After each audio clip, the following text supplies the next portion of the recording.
اعوذ باللہ من الشیطان الرجیم بسم اللہ الرحمن الرحیم۔ معزز ناظرین و سامعین کرام، السلام علیکم ورحمۃ اللہ تعالی وبرکاتہ۔ حضرت سیدنا شیخ عبدالقادر جیلانی رحمۃ اللہ تعالی علیہ کے حوالے سے یہ گفتگو کا سلسلہ جاری ہے۔ آج ہم اس بات کو دیکھیں گے کہ حضرت شیخ کا وہ کون سا پیغام ہے جو آج کے ہمارے زندہ معاشرے میں اس طرح سے ہماری رہنمائی کر سکتا ہے کہ جیسے اس زمانے میں اس پیغام نے رہنمائی کی، اور آنے والے وقتوں میں کیسے رہنمائی کر سکتا ہے۔ سیدنا شیخ عبدالقادر جیلانی کی جو پہلی مجلس ہے وہ 3 شوال 545 ہجری میں بغداد میں منعقد ہوئی، اور آپ نے جو گفتگو کا آغاز کیا حمد و صلات کے بعد، اس میں توجہ اس بات پر تھی کہ یہ دیکھیں کہ آج کا انسان یعنی اس زمانے کا انسان ناکام کیوں ہے۔ آپ فرماتے ہیں کہ امور تقدیر کے نازل ہونے کے وقت اللہ تعالی پر اعتراض کرنا بندے کے دین اور توحید، توکل، بھروسہ اور یقین کی موت ہے۔ اس کا مقصد یہ ہوا کہ جو پہلی مجلس میں مخاطبت ہے ان کی، وہ یہ کہ انسان لارے بفی کی طرف جائے، اور لارے بفی کا فلسفہ یہ ہے کہ نہ وہ کبھی اللہ سے شکوہ کرے، نہ اللہ کے فیصلوں پر کوئی اعتراض کرے، نہ تقدیر کے اصولوں کے خلاف جا کر کوئی گفتگو کرے، اور نہ ہی وہ اخلاص اور تیقن کے جو بنیادی اصول ہیں ان سے انحراف کرے۔ ہو یہ رہا تھا اس معاشرے میں کہ اللہ تعالیٰ نے سب کچھ دیا، لیکن لوگوں کے پاس سب کچھ ہونے کے باوجود بھی لوگوں نے یہ اعتراض کیا کہ میرے پاس یہ کم ہے، مجھے یہ نہیں مل رہا، یعنی بار بار صرف شکوہ کرنا۔ اس شکوے کو دور کرنے کے لیے آپ نے مشورہ دیا اور فرمایا کہ پہلے اپنے نفس کی اصلاح کرو، پھر دوسرے کی طرف دھیان دو۔ کیوں کہ یہ انسانی فطرت ہے کہ انسان بجائے اپنی طرف توجہ دینے کے وہ توجہ دیتا ہے دوسری کی طرف۔ یہ چاہتا ہے کہ وہ دوسرے پر تنقید کرے اور اپنے آپ کی تعریف کرتا رہے۔ حضرت سیدنا شیخ عبدالقادر جیلانی رحمۃ اللہ تعالی علیہ نے کیا بنیادی بات کہی ہے کہ اپنی نفس کی اصلاح کرو، اور اصلاح احوال کے لیے سیدنا شیخ عبدالقادر جیلانی رحمۃ اللہ تعالی علیہ نے جو مشورہ دیا ہے وہ یہ دیا کہ نفس کشی یعنی مجاہدہ، اپنے نفس کو اپنا تابع کرنا۔ اب یہ نفس کو کس طرح تابع کیا جائے، اور پھر نفس کو تابع کرنے کے لیے کیا فرماتے ہیں؟ فرمایا کہ جو شخص نفس کو تابع کر لیتا ہے وہی کامیاب و کامران ہوتا ہے، اور پھر وہی دوسروں کی رہنمائی کر سکتا ہے اور دوسروں کی اصلاح کر سکتا ہے۔ سیدنا شیخ عبدالقادر جیلانی رحمۃ اللہ تعالی علیہ نے اپنی اس مجلس میں بہت ہی خوبصورت پیرائے میں یہ فرمایا کہ جو نابینا ہوگا وہ دوسروں کی کیا رہنمائی کرے گا؟ جو شخص خود تیرنا نہ جانے وہ ڈوبتوں کو کیسے پانی سے نکالے گا؟ تو پتہ یہ چلا کہ سیدنا شیخ عبدالقادر جیلانی رحمۃ اللہ تعالی علیہ نے اپنی تقریر دلپذیر میں اس بات کو واضح کیا کہ سب سے پہلے اپنے کردار کو ٹھیک کریں۔ جب کردار ٹھیک ہوگا تو اس کا اثر دوسرے پر ہوگا۔ اور آپ نے اپنی گفتگو میں یہ بھی فرمایا کہ کیوں ہماری گفتگو کا، ہماری نصیحتوں کا اثر نہیں ہوتا دوسروں پر، اور بے انتہا خوبصورت پیرائے میں آپ نے تجزیہ کرتے ہوئے یہ فرمایا کہ ہم تقوی کی بات کرتے ہیں، پرہیزگاری کی بات کرتے ہیں، لیکن ہوتا یہ ہے کہ ہم تقوی کی بات کرتے ہوئے، پرہیزگاری کی بات کرتے ہوئے یہ بھول جاتے ہیں کہ ہمارا کردار نامکمل ہے۔ فرماتے ہیں کہ ہماری زبان تو تقوی کی بات کرتی ہے، ہماری زبان تو بڑے بڑے تقاریر کے لیے الفاظ کے چناؤ کے بعد اس کا استعمال کرتی ہے، لیکن تیرا دل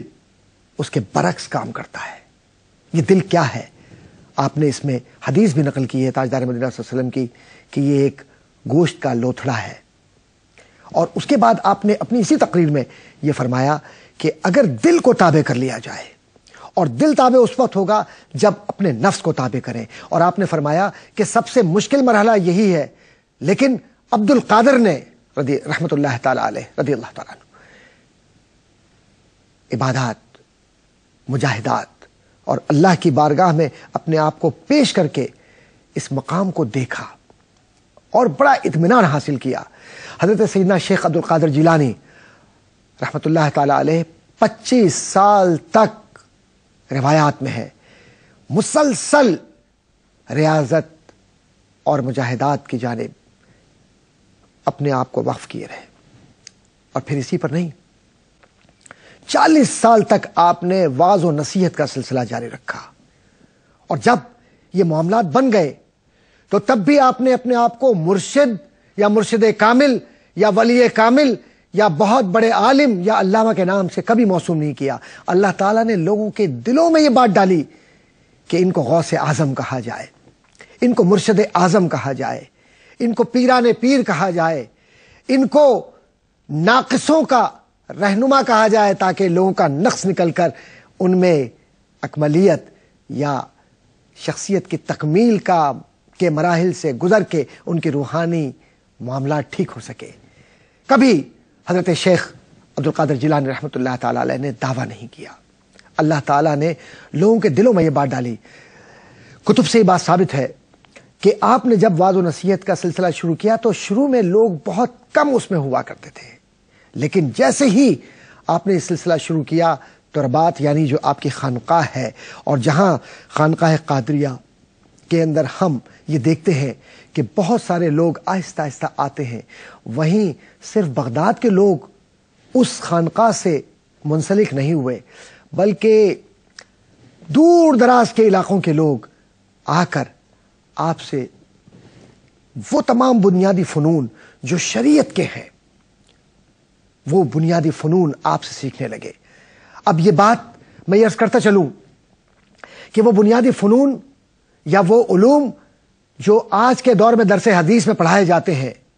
یا درس قرآن میں پڑھائے جاتے ہیں یا درس تفسیر میں پڑھائے جاتے ہیں، سیدنا شیخ عبد القادر جیلانی رحمۃ اللہ تعالی علیہ کو اللہ تعالیٰ نے اس طرح نوازا تھا کہ آپ کے قلب پر وہ سب منکشف تھے اور القاء کی صورت میں آپ پر اس طرح سے آتے تھے کہ گویا آپ لکھی ہوئی کتاب پڑھ رہے ہو، چاروں طرف وہ حروف رقص کر رہے ہوتے تھے۔ کیوں؟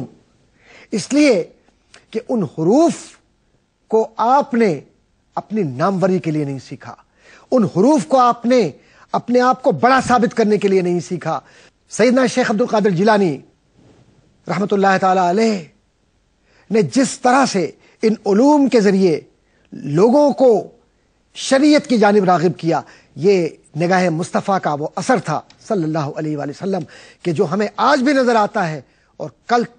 قیامت تک یہ نظر آئے گا، کیونکہ آپ محی الدین ہیں، آپ نے دین کو زندہ کیا۔ عرب کا وہ معاشرہ جس کو ہم بغداد میں دیکھتے ہیں، یہ وہ معاشرہ تھا جس میں لوگوں نے شریعت کا مذاق اڑانا شروع کر دیا، شریعت کے بنیادی مبادیات کو فراموش کر دیا، لیکن اللہ کے اس برگزیدہ ولی نے زمین پر یہ ثابت کیا کہ جب کوئی شخص سچے دل کے ساتھ، صبر و رضا کے ساتھ اللہ کی بارگاہ میں حاضر ہو اور اپنے آپ کو اللہ کی بارگاہ میں حضور کی خوشنودی کے لیے پیش کرے، تو پھر کوئی سبب نہیں کہ اس کی زبان کا، اس کے بیان کا، اس کے الفاظ کا اور اس کے احکامات کا اثر معاشرے پر نہ ہو۔ یہی وجہ ہے کہ آپ نے اپنے کردار سے، اپنے عمل سے یہ ثابت کیا کہ آپ واقعی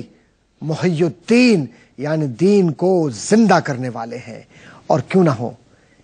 کہ پوری دنیا میں جب دین کمزور ہو گیا تو محی الدین